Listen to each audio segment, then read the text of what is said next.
Voilà pourquoi l'interprétation de songes ne doit pas d'abord commencer avec ce que le Saint-Esprit m'a dit. Même si je suis enfant de Dieu, je suis né de nouveau, il y a un songe que tu peux faire. Tu vas poser la question à ta grand-mère. Tu vas poser la question à ton grand-père. Hein? Ou si elle est encore vivante, à la maman de ta grand-mère. Tu dis, chez vous au village, quand vous voyez ce genre de songe, qu'est-ce que ça veut dire? Elle peut interpréter ça. Pourquoi? Parce que le Dieu créateur, avant même que l'évangile ne vienne, Dieu parlait par des présages. Oh, comment? Dieu parlait par des présages.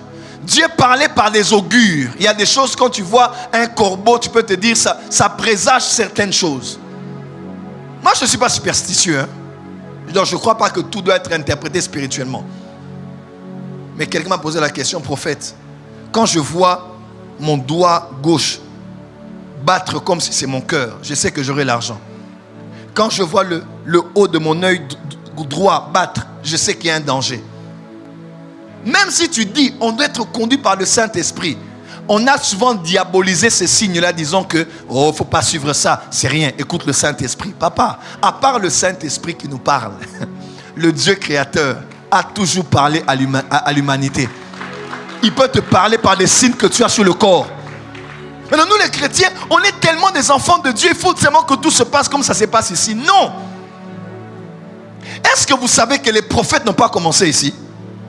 Les prophètes n'ont même pas commencé en Israël. Avant qu'il y ait des prophètes en Israël, il y avait d'autres prophètes dans d'autres pays. Et les prophètes là ne sont pas inspirés par le diable. Le domaine prophétique n'est pas un domaine du Dieu d'Israël, c'est un domaine du Dieu créateur. Il y a plusieurs autres pays, il y a plusieurs autres peuples qui voient des choses, qui entendent des choses. Tu parles au Congo central, là, tu verras des gens en train de Kobikola. Kobikola n'est pas d'abord une faculté démoniaque, c'est une faculté héréditaire. Le Dieu créateur a fait des dons à des tribus. Il a fait des dons à des régions des gens sur la terre. Il a fait des dons à des peuples. Il y a des familles comme ça, ils ne prient pas, mais quand les gens rêvent, ils te donnent leurs rêves. Crois en leurs rêves comme si tu croyais en la parole de Dieu. Parce que ce qu'ils ont vu, ça va s'accomplir.